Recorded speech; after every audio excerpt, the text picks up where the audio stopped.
वक्त मैं मौजूद हूँ एग्री स्टार्टअप कॉन्क्लेव 2026 में, जो कि ऑर्गेनाइज किया गया है institute of agricultural sciences Banaras Hindu university में।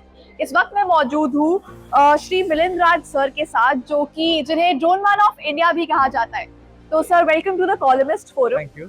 और साथ ही में आप चाहूंगी कि सबसे पहले आप अपने आप को इंट्रोड्यूस करें। राइट, तो जैसा कि आपने कहा कि डॉक्टर APJ अब्दुल कलाम ने मुझे टाइटल दिया था ड्रोन मैन ऑफ इंडिया का, तो ये बात है कुछ आज से शायद 10-12 साल पहले की। और 2013 या 14 के बीच में कलाम साहब के साथ हम लोगों ने बहुत सारे ड्रोन रिसर्च किए थे। उस टाइम पे डॉक्टर कलाम ने कहा था कि ये एक ऐसी टेक्नोलॉजी है जो कि एग्रीकल्चर, डिफेंस, तमाम तरह के सेक्टर्स में बहुत यूटिलाइज होगी, और आज वो हम सब लोग देख रहे हैं।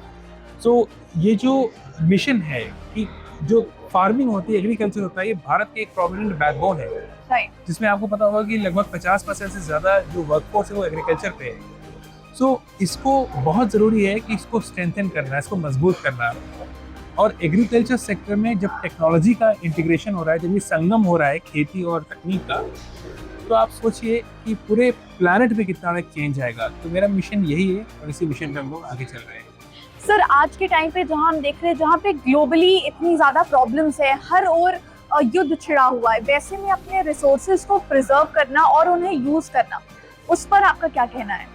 बिल्कुल, देखिए इस समय का जो वक्त है, जैसे आपका वेस्ट एशिया में जो टेंशन चल रहा है, जो तरह तरह के देश आपस में लड़े जा रहे हैं, ईरान, इजराइल, अमेरिका, इससे जो एक इम्पैक्ट पड़ रहा है ग्लोबली तो पड़ ही रहा है, हमारे देश पे सबसे कम आ रहा है, क्योंकि हम लोग के पास जो एग्रीकल्चर सिस्टम, जो अन्न, जो खान पान है, जो खाना है, जो धरती माँ से खाना जो उपजाऊ हो रहा है, इसमें हम लोगों को एक कहते हैं इंडिजीनियस स्टेबिलिटी बनानी है, और वो है ऑलरेडी। उसमें हम लोग और टेक्नोलॉजी ऐड कर रहे हैं, तो वर्ल्ड के टेंशन से भारत बचा रहता है, और ये देखने को भी मिल रहा है। तो इसमें मेरा यही है कि हम लोग को और इस तरह के कॉन्क्लेव होने चाहिए, इस तरह के इकोनॉमिक्स फोरम में ऐसी बातें और ज़्यादा लोगों तक पहुंचनी चाहिए, ताकि सभी लोग जागरूक हों, अवेयर हों, और एग्रीकल्चर सेक्टर में टेक्नोलॉजी इम्प्लीमेंटेशन में आगे आए, इस पर रुझान बनाएं, किसान भाई इसको अडॉप्ट करें और एक अपना खुद सेल्फ रिलायंट भारत का निर्माण करें। सर, जब भी कोई यूथ आगे बढ़ता है और स्टार्टअप जैसी चीज के लिए सोचता है, तो कहीं ना कहीं एक प्रेशर होता है फैमिली से भी, और थोड़ा सा वो एक साइकोलॉजिकली प्रॉब्लम रहता है। बट क्योंकि आप खुद APJ अब्दुल कलाम सर ने आपको ड्रोन मैन ऑफ इंडिया का टाइटल दिया है, तो आप उस जो वो आपका फेज रहा जहाँ से आपने स्टार्ट किया, वो आप कैसे जी बेशक, देखिए बहुत अच्छा आपने एक सवाल पूछा है, क्योंकि इस केस में सबसे ज्यादा जो मैं बताऊं कि 2013 की बात है, अगर आप किसी से ड्रोन टेक्नोलॉजी की बात भी करिए तो वो ब्लैंकेट नो होता था, मतलब कंप्लीट नई रिजेक्शन।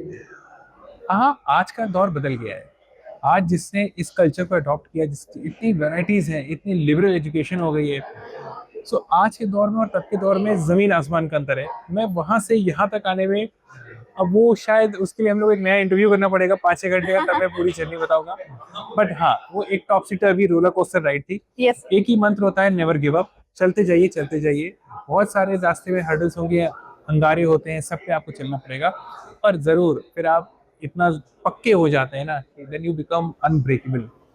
सर, जहां हमारे फ्यूचर मतलब जो अभी हमारी जो गवर्नमेंट है वो विकसित भारत की बात करती है, हम सभी विकसित भारत की बात करते हैं, तो विकसित भारत के जो लक्ष्य है उसमें एग्रीकल्चर और एग्री एंटरप्रेन्योरशिप को आप कैसे देखते हैं?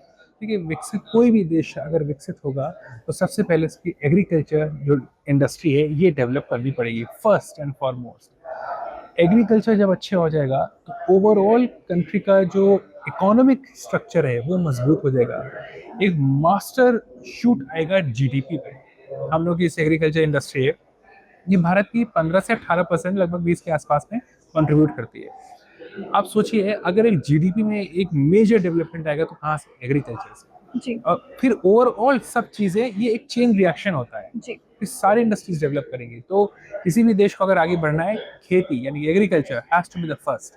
जी सर, जो भी ऑडियंस अभी हमारे साथ जुड़ी है, आपको देख रही है, जो भी यूथ जुड़ा है, आप उसको स्टार्टअप के लिए कैसे, उनके स्टार्टअप के लिए क्या मैसेज पास करना चाहेंगे? देखिए, मैं ये मैसेज करूंगा, एक पास करूंगा मैसेज सभी को, कि आप अगर करियर में किसी भी मोड़ पे हैं, किसी भी दिशा में है, किसी भी डोमेन में आप पढ़ाई कर रहे हो, या पढ़ाई आपने कंप्लीट कर लिया और आप कुछ सिस्टम पे आ रहे हैं, तो एग्रीकल्चर सेक्टर में एक जरूर आप एक बार कदम रखिएगा।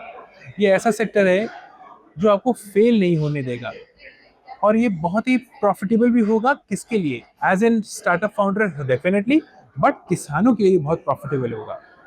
सो इससे आप ओवरऑल कंट्री का भला करेंगे, अपने देश को आप एक सच्चे नेशनल सर्विस देंगे। और जैसे कहती थी कि जय जवान जय किसान, तो ये जो नारे होते हैं तो ये कुछ बहुत ही डीप होते हैं, आप देखिए जी तो इन दोनों के स्ट्रक्चर में आप आइए, आप एग्रीकल्चर में आप आइए, आप एक नेशनल सर्विस करेंगे एक खेती के रूप में। और एग्रीटेक इज अ फ्यूचर, ना तो बल्कि मैं कहूँगा कि फ्यूचर क्या, ये प्रेजेंट है, ये स्टार्ट हो चुका है। आप आइए 2-3 साल में देखिए कैसे रेवोल्यूशन आता है आपकी लाइफ में और किसानों की भी जिंदगी में।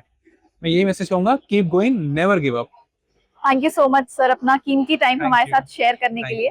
हमारा आज का सेगमेंट यहीं खत्म होता है। आप देख रहे थे द कॉलमिस्ट फोरम और मैं आपके साथ स्नेहा।